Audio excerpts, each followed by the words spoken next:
வணக்கம். திராவிட முன்னேற்றக் கழகத்தின் ஆலமரம் சரிந்தது. திமுகவின் தலைவர் ஸ்டாலின் அவர்கள் சென்னை வரும்பொழுது நிச்சயமாக திமுகவின் மாஜி அமைச்சர்கள் கூண்டோடு கைது செய்யப்பட்டிருப்பார்கள். நண்பர்களே, இந்த வீடியோவிற்கு ஒரே ஒரு லைக் மற்றும் சப்ஸ்கிரைப் பண்ணிருங்க. திராவிட முன்னேற்ற கழகத்தின் ஆட்சி அதிகாரத்தில் இருந்தபொழுது செய்த ஊழல்கள் அனைத்தும் ஒட்டுமொத்தமாக மிகப்பெரிய அளவில் இருந்ததன் காரணமாக அதில் இருந்து தப்பிப்பதற்கு மீண்டும் திமுக ஆட்சி அமைய வேண்டும், வேறு ஆட்சி அமைந்துவிடக்கூடாது என்பதில் முனைப்பாக திமுக செயல்பட்டது. ஆனால் ஸ்டாலின் அவர்கள் எது நடக்கக்கூடாது என்று நினைத்தாரோ அது நடந்துவிட்டது. புதிதாக கட்சி ஆரம்பித்து 2 ஆண்டுகளில் முதல்வராக அரியணையில் ஏறிய முதல்வர் விஜய் அவர்களால் தற்பொழுது திமுகவின் ஆட்சியாளத்தில் செய்யப்பட்ட ஊழல்கள், முறைகேடுகள் விசாரணை செய்ய தனி ஒரு துறையவே ஒதுக்கியுள்ளார். 2 துறைகளை ஒதுக்கியும் அதில் திமுக சம்பந்தப்பட்ட விசாரணை மட்டும் நடத்தப்பட வேண்டும். மற்ற துறையில் தமிழ்நாட்டில் நடக்கக்கூடிய ஊழல்கள் பிரச்சனைகளை கலந்து ஆலோசனை செய்ய வேண்டும் என்ற 2 துறையை ஒதுக்கியுள்ளார்.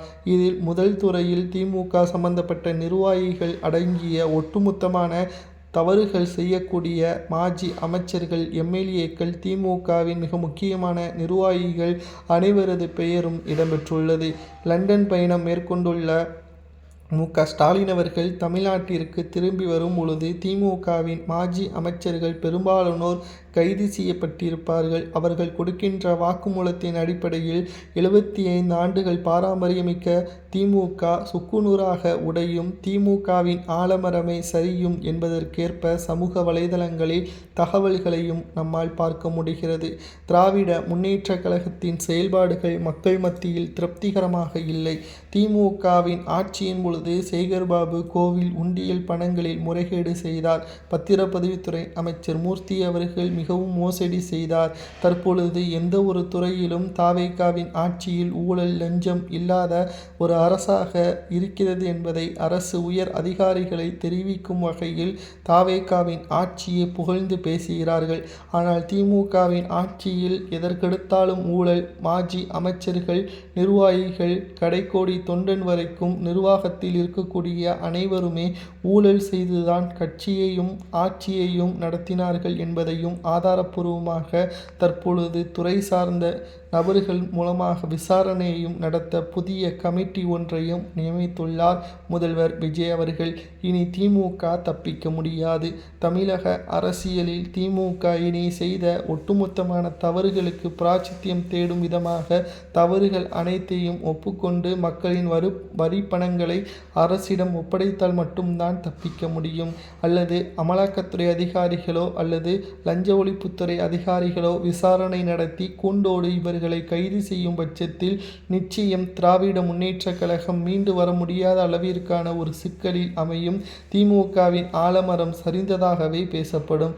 இளைஞர்களது கையில் திமுக இருப்பதாக சமூக வலைதளங்களில் கடந்த 3 நாட்களாக பல்வேறு நபர்கள், ஜூலி போன்றவர்களிடம் திமுக சிக்கிக் கொண்டுள்ளது. எப்பேற்பட்ட கட்சி தற்பொழுது இளைஞர்களது கையில் இருக்கும் என்று தெரிவித்த ஸ்டாலின் அவர்கள், இளைஞர்களாக இருக்கக்கூடியவர்கள் தற்பொழுது மனநல பாதிக்கப்பட்டவர்களாக செயல்படுவது போல இணையதளங்களில் மீம் டெம்ப்ளேட்டுகளாக மாற்றப்பட்டுள்ளது சமூக வலைதளங்களில் பேரதிர்ச்சியை ஏற்படுத்தியுள்ளது. தமிழக அரசியலில் தற்பொழுது ஸ்டாலின் அவர்கள் செய்த மிகப்பெரிய தவறு சேகர்பாபுவையும் மாஜி அமைச்சர்களையும் நம்பியதுதான். தற்பொழுது இவர்களது பேச்சை கேட்டு கொளத்தூர் தொகுதியில் தோல்வியை தழுவி தற்பொழுது மீண்டு வர முடியாத ஒரு இழப்பை ஏற்படுத்தியுள்ளது திமுக.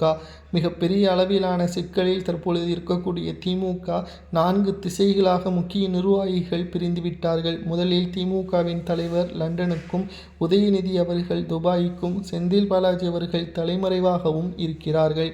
இது போன்றவான ஒரு நிகழ்வு கடந்த கால அரசியலில் நடந்ததே கிடையாது. ஆனால் திமுக பாரம்பரியமிக்க கட்சி, 75 ஆண்டுகள் நிறைந்த கட்சி என்று ஒவ்வொரு மேடைகளிலும் பேசுபொருளாக இருந்த திமுகவின் நிலைமை தற்பொழுது இப்படி ஆனதற்கு காரணம் வேறு யாரும் கிடையாது, கூடவே இருந்த மாஜி அமைச்சர்கள்தான். ஸ்டாலின் அவர்கள் அனைத்திற்கும் சம்மதம் தெரிவித்து தற்பொழுது அண்ணா அவர்கள் உருவாக்கிய திமுக, கலைஞர் அவர்கள் சிறப்பாக வழிநடத்திய திமுக, ஸ்டாலின் அவர்களது நிர்வாக திறமை அற்ற திமுகவாக மாறிவிட்டது.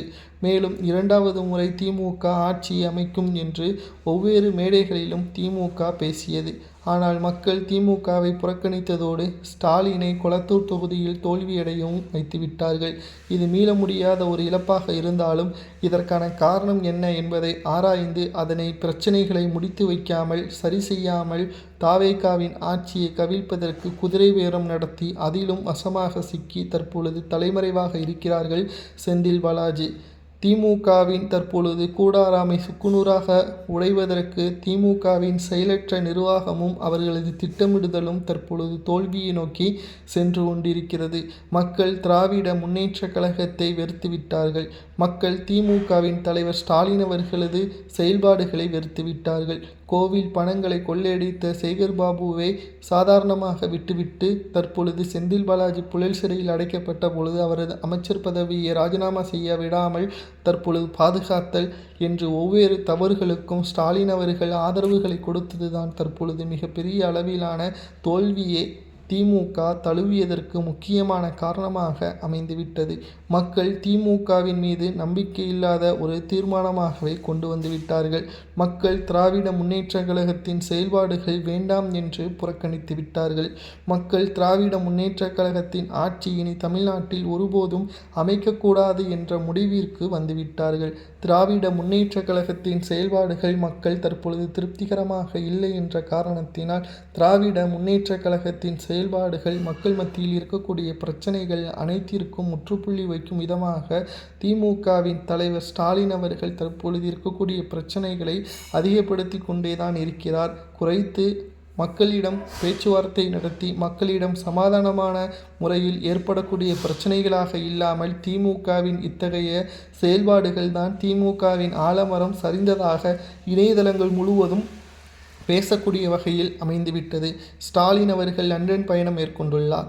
ஆனால் தமிழ்நாட்டில் நடைபெறக்கூடிய இடைத்தேர்தலில் ஸ்டாலின் போட்டியிடுவாரா என்று கேட்டால் ஆய்வு நடத்தப்பட்டுள்ளது என்று கூறுகிறார்.